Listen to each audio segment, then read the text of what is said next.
Hi friends, இன்றைக்கி நம்ம பூர்ணம் பொருள் அப்படின்னு சொல்லக்கூடிய ஒரு ஸ்வீட் ரெசிபி தான் பார்க்க போகிறோம். இதை தமிழில் சுயம் அப்படின்னு சொல்லுவோம் பார்த்தீங்களா, அந்த ரெசிபி தான். இது ரொம்ப ஈஸி. இது எப்படி பண்ணுறது அப்படின்னு பார்க்கலாம். இதுக்கு முதல்ல ஒரு கப் அளவுக்கு நான் கடலைப்பருப்பு எடுத்திருக்கேன். அதே கப்பில் ஒரு கப் அளவு பச்சரிசி, நார்மலான சாப்பாட்டுக்கு யூஸ் பண்ணுற பச்சரிசி, அரை கப் அளவு உளுந்து, இது ரெண்டையுமே தனித்தனியாக பாத்திரத்தில் எடுத்துகிட்டு நல்லா ஒரு 3-4 தடவை வாஷ் பண்ணிவிட்டு கிட்டத்தட்ட ஒரு 2 மணி நேரம் அளவுக்கு நம்ம ஊற வச்சிடணும். ஊறினதுக்கப்புறமா கடலைப்பருப்பை நல்லா வாஷ் பண்ணி எடுத்துகிட்டு ஒரு குக்கரில் ஒரு கப் கடலைப்பருப்புக்கு நல்லா கிட்டத்தட்ட ஒரு 1.5 டம்ளர் அளவுக்கு தண்ணி வச்சு அதில் ஒரு 1/4 ஸ்பூன் அளவு நெய் விட்டு ஒரு 4-5 விசில் நம்ம வச்சு எடுத்துக்கலாம். அப்போ தான் அது நல்லா மெத்துன்னு குக் ஆகும். அது நல்லா குக் ஆனதுக்கப்புறம் ப்ரெஷர் எல்லாம் விட்டதுக்கப்புறமா நம்ம அந்த கடலைப்பருப்பு எடுத்துடலாம். இப்போ அதே கப்பில் எந்த கப்பில் கடலைப்பருப்பு எடுத்தோமோ கிட்டத்தட்ட நான் அதில் ஒரு 1.5 கப் அளவுக்கு வெல்லம் எடுத்திருக்கேன். இந்த வெல்லத்தை நல்லா பொடியாக துருவிட்டேன் நான். ஸோ துருவின வெல்லத்தில் 1.5 கப் அளவு வெல்லம். நீங்கள் வெல்லம் உங்கள் ஸ்வீட்டுக்கு தகுந்த மாதிரி நீங்கள் சேஞ்ச் பண்ணிக்கலாம். டேஸ்ட் எவ்வளோ வேணும்னு நினைக்கிறீங்களோ, ஸ்வீட் கம்மி ஜாஸ்தி நீங்கள் சேஞ்ச் பண்ணிக்கலாம். இப்போ ப்ரெஷர் போனதுக்கப்புறம் பார்த்திங்கன்னா அந்த கடலைப்பருப்பு தொட்டால் மெத்துன்னு சாஃப்டாக இருக்கிற அளவுக்கு குக் ஆகிருக்கும். ஸோ இப்போ நம்ம என்ன பண்ண போகிறோம்னா அதில் தண்ணி நல்லா வடித்து எடுத்துடலாம். அந்த தண்ணியை வேஸ்ட் பண்ண வேணாம். அது நம்ம சாம்பார்லேயோ ரசமோ வைக்கும்போது அதிலே நம்ம அந்த தண்ணியை ஆட் பண்ணிக்கலாம். தண்ணியை வடித்து அந்த கடலைப்பருப்பை வேறு ஒரு பாத்திரத்தில் எடுத்து வச்சுக்கலாம்.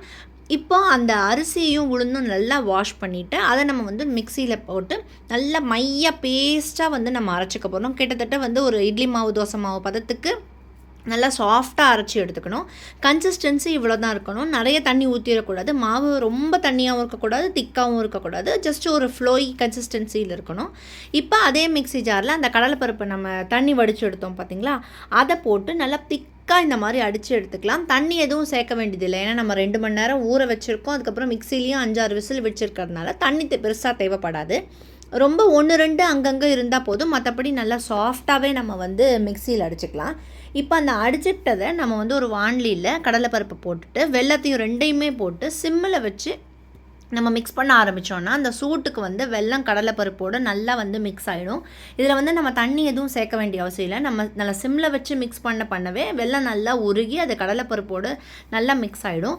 சிம்மிலேயே வச்சு மிக்ஸ் பண்ண என்ன ஆகும்னா அந்த வெல்லமும் கடலைப்பருப்பும் ஒன்று சேர்ந்து நல்லா திக்காகிடும். ஸோ இப்போ நான் காட்டுறது தான் கன்சிஸ்டன்சி. இந்த அளவு திக்னஸ் இருந்தால் தான் நமக்கு உருண்டை பிடிக்க வரும். இதில் ஒரு 1/4 ஸ்பூன் அளவு ஏலக்காய் பொடி சேர்த்து கொஞ்சமாக நெய் சேர்த்து நம்ம இதை ஆறத்துக்கு விட்டுட போகிறோம். நல்லா இந்த மாதிரி இதுதான் கன்சிஸ்டன்சி, திக்காக இருக்கணும். அப்போ தான் நமக்கு உருண்டை பிடிக்க வரும். ரொம்ப லூஸாக இருந்தாலும் உருண்டை பிடிக்க வராது. நல்லா ஆறுனதுக்கப்புறம் இப்படி நம்ம மிக்ஸ் பண்ணோம் அப்படின்னா நல்லா அந்த மாவு உருண்டை எடுக்கும்போது அப்படி ஃபுல்லாக அப்படி ஸ்டிஃபாக நிற்கும் நமக்கு. அதுக்கப்புறம் நமக்கு என்ன சைஸில் வேணுமோ அந்த அளவு சைஸை சின்ன சின்ன உருண்டையாக நம்ம எல்லாத்தையுமே செஞ்சு எடுத்துக்கலாம். சின்னது பெருசு அவங்கவுங்க சைஸை பொறுத்து இருக்குது. இது நல்லா ஆறுனா தான் நமக்கு உருண்டை பிடிக்க வரும். ஸோ இந்த கடலைப்பருப்பு நம்ம மிக்ஸி எடுத்துக்கிட்டு மிக்ஸ் பண்ணுற கேப்பில் அந்த அளவுக்கு கிட்டத்தட்ட ஒரு 45 மினிட்ஸ் அளவு அந்த மாவு அரிசியும் உளுந்தும் அந்த மாவு நமக்கு ஊறினாலே போதும். அதுக்கு மேலே நமக்கு அது ஊற வேண்டிய அவசியம் இல்லை.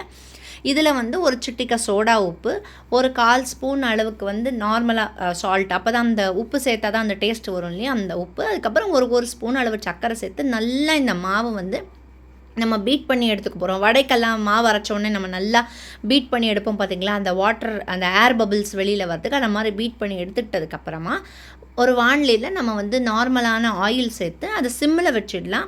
மீடியமும் வேண்டாம். நம்ம குலாப் ஜாமுனுக்கெல்லாம் எப்படி சிம்மில் வைப்போமோ அந்த மாதிரி சிம்மில் வச்சுட்டு இப்போ அந்த மாவில் நம்ம போட்டிருக்க உருண்டையை இப்படி போட்டு நல்லா 2 பக்கம் மிக்ஸ் பண்ணிவிட்டு ஒரு ஸ்பூனில் தான் நான் எடுத்து போட்டிருக்கேன். ஏன்னா கையில் போட்டால் நமக்கு அந்த மாவு சரியாக உள்ளே கோட்டாகாமல் இருக்கும். ஆனால் இதே ஒரு ஸ்பூன் நம்ம எடுத்துக்கிட்டோம் அப்படின்னா ஈவனாக அந்த மாவு அந்த கடலைப்பருப்பு உருண்டையோட மிக்ஸ் ஆகிடும்.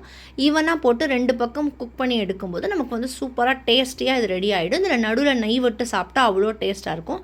ட்ரை பண்ணி பார்த்துட்டு எப்படி இருக்குன்னு சொல்லுங்கள். தேங்க்யூ.